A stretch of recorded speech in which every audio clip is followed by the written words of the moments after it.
Hi, everyone. I'm Natalie Gawkner. This is Both Sides of the Aisle. I represent the political center and have on the political left Shireen Gorbani. Hello, and hey, listeners. We're heading into holiday season. I hope you're doing well. And on the political right, Senator Dan McKay. Hey, I have a Christmas tree up, so I feel you. This is a special version of Both Sides of the Aisle. We're going to do a little bit of a post-mortem on the election, but we're also going to do a look forward in the 2025 general legislative session of the Utah Legislature. So it should be a good conversation. Yes. Shireen, I'll start with you. I've been doing a lot of reading and kind of thinking in a post-mortem kind of way about the big election. David Brooks says we've entered a new political era. Yeah. He characterizes it as one where things are being redistributed. Used to be that Democrats were the working class vote. Now that's gone to the Republicans. Yeah. Used to be that you could define someone's votes by their race, ethnicity. Can't do that anymore. You can more define it by their education levels, interestingly. Yeah. And anyway, do you agree with that? It's a whole new political era? So the other side of that, non-college educated working class voters used to be with Democrats, and college educated white voters used to be pretty much with Republicans. So there's definitely a flipping there. I would say the bigger, I don't know, I'm a little reluctant to make sweeping generalizations based on the results of this election. Okay. And I think the primary reason for that is we know a lot of people sat this election out. This was not a super high engagement election. And we also know that in the end, Trump, I think, came out with what, 40, I mean, it's 50%, basically 50%, but 49.9% of the vote. Harris had 48.3, I think, of the popular vote. So making these kind of, we're definitely seeing trends in movement, but I think this was going to be a pivotal election anyway. Okay. But I think we sort of set it up in a way that led to disaster for Democrats and potentially disaster for this country. But we can talk about that more in a minute. Dan, do you agree that it's a new political era? Do you think David Brooks also says it's a period of whitewater? You know, that what does he mean by whitewater? I think what he's meaning is that a lot of things were said that Donald Trump was a fascist, but really he's a sower of chaos. This is what he's trying to say. And so disorder shakes everything loose. So challenging institutions, you know, making the kind of cabinet picks that he's made, you know, just essentially shock and awe a little bit.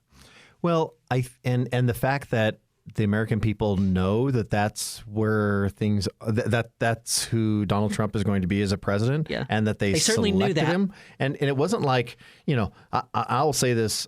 I did not anticipate that we would have a Republican that wins the popular vote. I just felt like that those days were behind us, right? And for whatever reason, you know, electoral college is really the only way the Republicans were ever going to win. I mean, this started to get into my mind. But for some reason, right, you know, Trump won the popular vote. And that is a big statement as to, you know, those of us who get close to the system, so to speak. Like, you know, I always think like your first term, it's you against the system. The second term, you know, it's the system and you trying to figure out your relationship. And then the third term, you know, you're really an advocate for the system, right? Like, and that's what I've seen with people.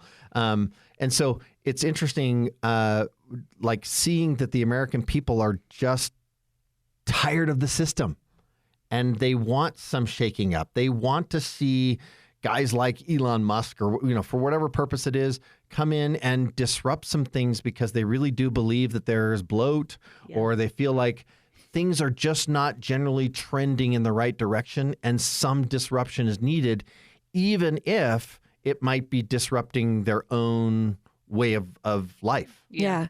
I do think it's important to understand this popular vote. This has been a point of like trying to understand it for me. Trump's popular vote margin over Harris was actually smaller than Clinton's over him in 2016. So when we're talking about how big this popular vote win was, it was still small. And I actually have some insight into this. I just didn't think he'd win at all. About why. Yeah. I didn't think the popular vote was possible. It's not like totally agree. Then it's just like whatever. So I just want to add one piece of this. One thing that I think is interesting that the Harris campaign is reporting out is in the 100 days that they had basically of this campaign, they did not campaign really in states outside of 7 states. So when you think that about hurts the popular. When you don't convince people, remind people, then you're seeing that huge depression. Interesting. There were some really interesting numbers. Shireen, Brett Stevens is someone I follow, his work, a great writer and thinker. But he talked about several tactical mistakes that the Vice President Harris made. I'll list just a couple of them. Picking a progressive running mate who couldn't deliver a must-win state, inability to separate herself from Biden, over-reliance on celebrity, anointed without competition, failure to take Biden's mental decline seriously. Yeah. Quick reaction to those, because those seem pretty on point to me. They seem on point to me. I think I would say the biggest one for me is that we didn't have, I feel like I expressed this on the show a long time ago, but I feel like Biden sort of winked at that he would be a one-term president, and then he didn't do that. Yeah. And so we did not have an open and honest conversation about where the Democrats are in this country. And I do not think that Harris would have been our candidate. And I believe that she did an impossibly good job under terrible circumstances. I really do. I think she executed. She was fabulous at in so an many ways. Incredibly high level for the moment. I think she rose to it. But because we didn't have that conversation, I think it was doomed. Yeah. Well, and that hurts. That hurts. You think about it when you talk about a presidential election as those 7 states, but the primaries are the broader states, right? Exactly. And so the inability of those primaries kind of leads into the fact that people didn't turn out to your very popular interesting vote question. Okay, Dan, I can't wait to hear your take on this. Well, just because I think you have a political mind, you've been on the ballot a lot. This is kind of core to who you are. But many have said that Democrats need an intellectual autopsy.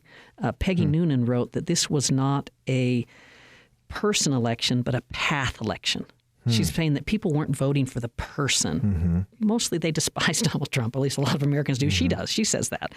But a path election, and it's basically this idea that America finds modern liberalism distasteful. And this is moral objections to gender transitions, counterproductive DEI things, too much social engineering, teachers' unions, higher taxes. It just doesn't, it's not what America wants. Yeah. And so when I say an intellectual autopsy, it's like, what do Democrats stand for right now? And we'll let Shireen answer that, but I want to hear what you think. If the Democrats came to my door and asked me for advice for 2028, I would tell them that they should get rid of the word should from the vocabulary. Social engineering kind of stuff. Yes. And when I say should, what I mean by that is you should feel this way. You should think this way. You should do this. You should, right? The word should is prescribing a value base onto American people that I think, to Peggy Noonan's point on the path, I think they just got sick of being told that they shouldn't feel good about who they are anymore. It's bad enough to beat yourself up, right? But then to be in politics or paying attention to news radio or whatever it is, and or social media, whatever the medium, and somebody's telling you that you are too privileged, but you're fighting paycheck to paycheck. Somebody's telling you that we're giving this job to somebody else because of their race, ethnicity, instead of you. When they're looking for a job as well and competing in that job market. I think all of those indicators, there was enough of the rebuff where they said, I'm tired of being told what I should do. What I really want to do is I really want to support my family. And I'm going to focus on a candidate or a party or whatever that's going to help me support Give me my the best family. path. Shireen, they say that all defeat carries a gift, and now the Democrats get to figure out what they're doing wrong. Tell me what you're thinking. If there's a coming home here, what is it? What does it look like? So I would say for a number of years, it feels to me, and it's getting harder and harder for me to feel at home in the Democratic Party. I don't see a party that is explicitly anti-war. I don't see a party that is working class, tells the story of being anti-poverty, even though I think they are anti-poverty, more so in policy. But there are just like so many missed opportunities in the Biden administration. I think about the CHIPS Act. 800,000 manufacturing jobs, 70% of those that could be eligible for non-college educated men, generally. We didn't tell that story at all. We didn't tell that story at all, right? And so I think that there's this notion that we get sucked up into, we get distracted by the distractions that I often think are advanced by Republican conservatives or specifically around trying to enforce a moral framework, a moral suitability test about what we should or should not be able to do with our bodies or our healthcare, like all these kinds of things. Democrats get, I think, often too distracted by that and do not focus on telling the story about the actual bread and butter issues where we're fighting for people. I think about things like increases to food stamps, to SNAP. I think about investments in technical colleges and desire to bring down the cost of childcare. Those were all things. We think about the insulin. I feel like that's the one thing that the Biden administration or Harris actually talked about. But when we think about lowering costs for seniors and seeing that the senior vote actually stayed with Harris. I think if we make arguments about things that impact people's lives, bread and butter issues, kitchen table issues, we have a strong argument to make. But I also think that we have lost a moral compass that I believe our party should have. And that ranges on wars that we're engaged in. It's, to, again, I think core issues around housing and poverty. Yeah, really interesting. David French, New York Times columnist, in his advice to Democrats, he said, shorten the darkness. So grieve the loss, but only for a short time. There's work to be done. Yeah. And if you think about it, the border crisis is real. Inflation is a problem. Yeah. Too much insulting of voters. Telling people that their problems weren't really problems was not successful for the Democratic ticket this time. A lot of times they've called this cultural imperialism. Yeah. In an interesting way. What would you guys predict? We got just 1 minute left in this part of the segment. What would you predict for the Democrats, Shireen? I would guess that we're going to go to some of our leaders that have had the greatest success in difficult places. And I'm a huge fan of Big Gretchen Whitmer out of Michigan. To see folks who are winning in working class states, like in places where we still think about issues like manufacturing, where we think about a simple message, which was her message was when she ran and won twice, was fix the damn roads, right? Like going back to issues that are kind of core everyday issues and finding a way to really highlight the chaos and disruption that is here with the Republican Party. Yeah. Dan, quick comments on either the remake of the D's or where the R's are headed. Well, I worry that the R's are going to take this as, hey, we've got it all figured out because, look, we just won. And not learn their own lessons from 2024. Like if they fail to reform immigration in the first year of this new Congress. You think about, I thought that was interesting. Trump, if he had gotten reelected, he would have 4 years without a unified House and Senate, right? Now he gets reelected 4 years later, and he at least has 2 years of a unified House and Senate, supposedly of his same party. Yeah. And if you can't solve immigration, despite being that your issue over and over again, and can't come up with a reasonable way to get this thing done, they're going to learn another lesson in 2028. My advice to both parties is stand for something. Yeah. Stand for something you believe in that will make America better. And if we do that, we'll be okay. All right, we're going to take a short break, and then we're going to come back and talk about the 2025 legislative session. Stay tuned, everybody. You're listening to Both Sides of the Aisle on Utah Public Radio. We love to hear from listeners like you. If you would like to send us a comment, email bsotapodcast@gmail.com. That's bsotapodcast@gmail.com. Thanks for listening. Shireen Gorbani on the left. Dan McKay on the right.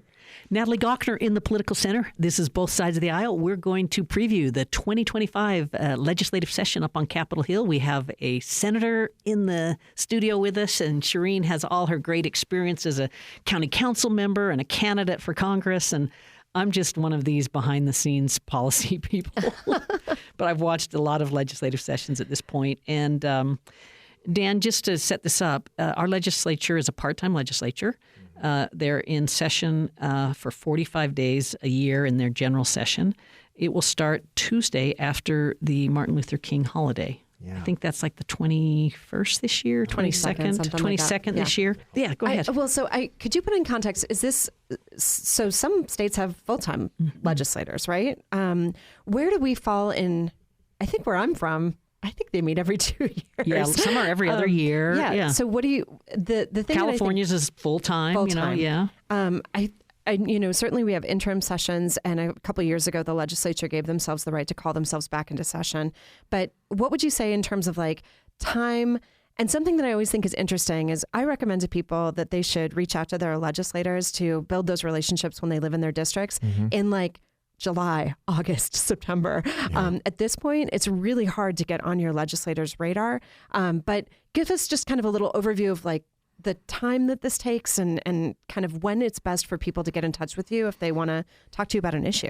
I was going to say, it's interesting to talk about an issue. If someone's expecting a bill to pass, absolutely. You got to be in touch in May or June, July, right? Yeah. But if there's an issue that is percolating at the legislature and it affects your business, it affects your life, it affects, it's a good time. It's always a good time to reach out on those issues is what I was going to say. It's like we've got, legislative interns during the session who are handling, making sure we get communications and seeing things from constituents. And I think those things are super important. With me, I get text messages all the time from people. And I'm always telling people, text me because it's super easy. I'm sitting in a lot of meetings, but I can text.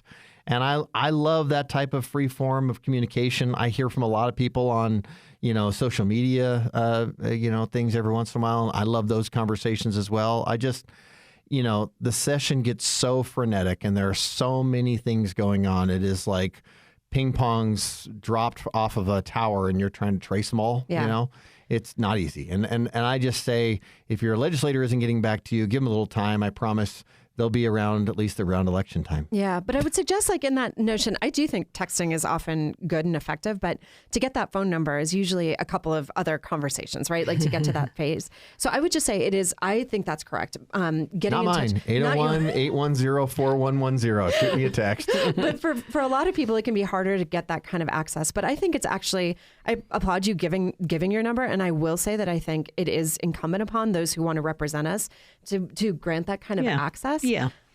So that we can have our voices heard. So, Dan, we're starting to hear with we had an election, we had constitutional amendments on the ballot.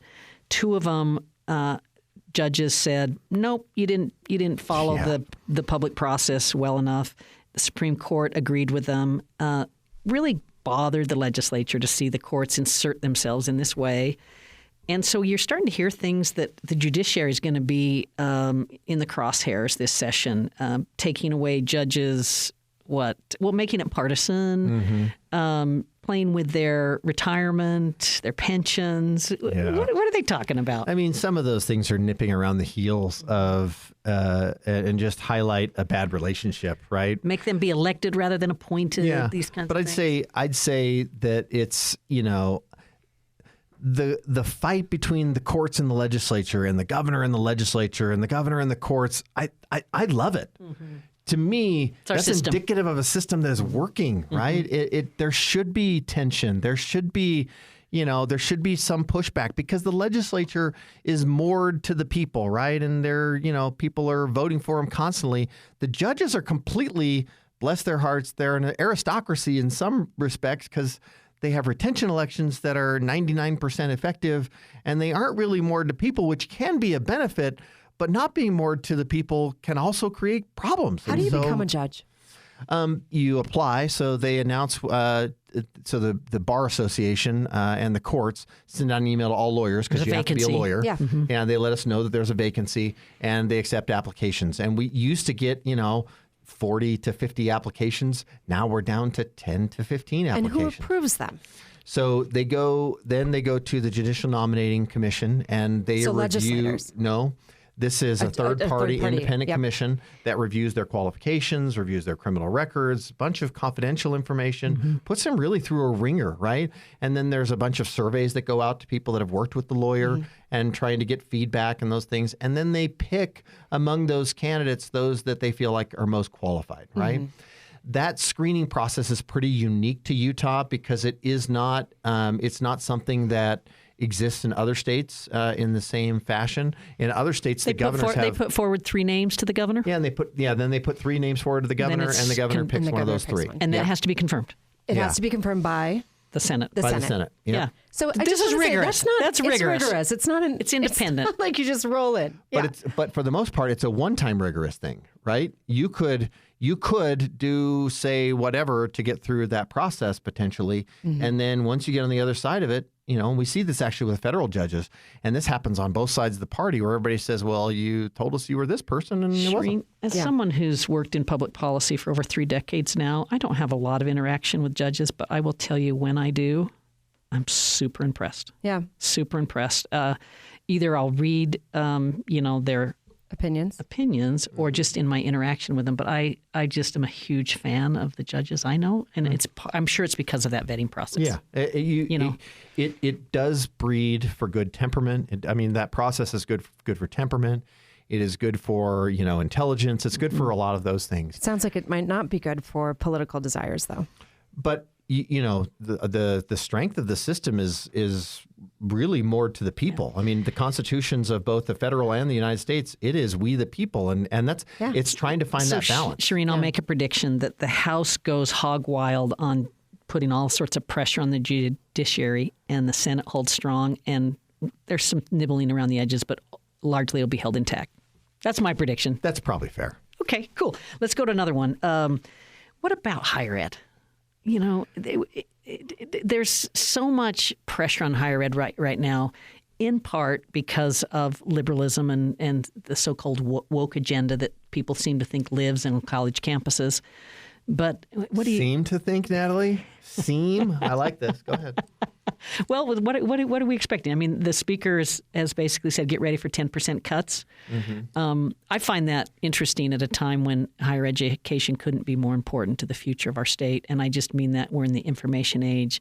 We're in the AI age. We're in the age of modern medicine, the highly skilled and trained scientists, engineers, the people that we need, mental health professionals. I think states will benefit from transforming higher ed, but not taking it away as a priority. I should. Unfortunately, you guys, can't see this, but this. The listeners, Dan's showing us his laptop with some data. This is the partisan mix as a percentage of the faculty and staff at higher ed, right? And who did this? It's blue and red, right? And Langbert it was a study that was done, and it wasn't a partisan study. It was a partisan study as to who they were, but this was out of a university that did the study. I just have to say that the list does not include business, Dan. And we are a college at the University of Utah. It has psychology and history and mathematics and physics.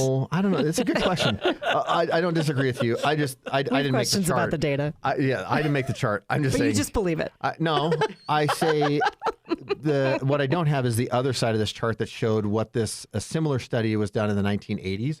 And it was closer to 50-50 across all disciplines. Oh, it's totally fair. And so it's totally fair. It's not that it's that we're seeing a conservative brain drain from universities where they literally don't want to be part of the system. Yeah.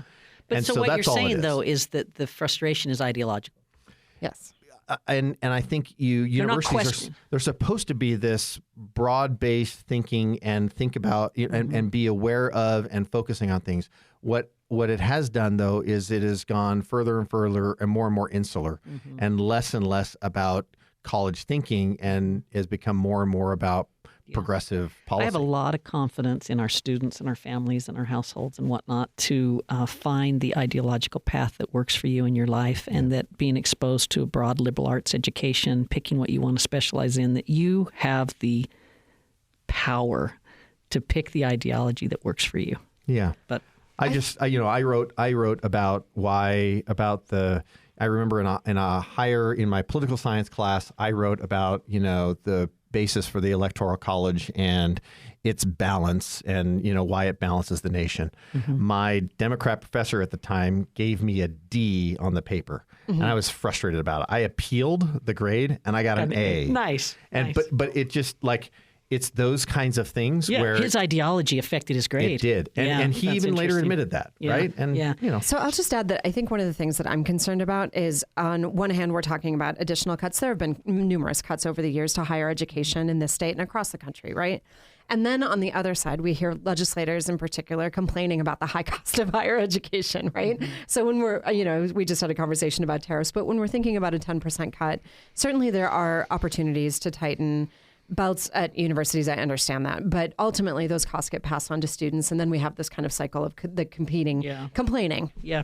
Hey, we're down to a minute 15 seconds in this program. Crazy. Quick take on elections, Dan. What are they trying to do with the lieutenant governor as the chief election officer? Well, in our Constitution, that's one of the duties of the lieutenant governor. And I'd say you've got this consternation where some Republicans felt like that the lieutenant governor is conflicted and shouldn't be doing it. Mm-hmm. And that's one of the issues where I think you've got a lot of people in the House saying this needs to be done. And then some of us in the Senate who are saying, really?